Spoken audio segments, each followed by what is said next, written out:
Good morning, sophomores. Today you will be taking your last lesson in Zello for the school year. We won't be done with Zello, but this will be the last lesson and assignment that you have to do within the lesson portions. So today you're going to be talking about program prospects, and what that means is what kind of training or education or what will you need for the program or the career that you're wanting to do.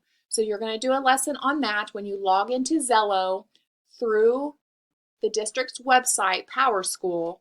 You're going to see that little square that logs you into Zello. When you see it, you will see on the left-hand side, Program Prospects. It'll be here, and it'll say Get Started. You have to do this before you can do the assignment. You have to do both of them, but you have to do the lesson.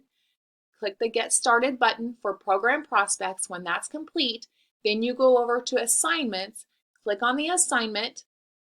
You'll read the question, you'll answer the question, and then you'll turn it in, click Done, and then that's when you will be done with both of them.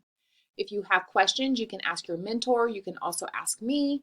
I think this is just a good thing for you to start planning on what you will need to do for a career that you're interested in, if you will need any kind of additional training or schooling. So this will help you figure all of that out. And once you've done both of those things, you are done with your Zello for today. If you have questions, let me know, and I hope you have a good rest of your day. Thank you.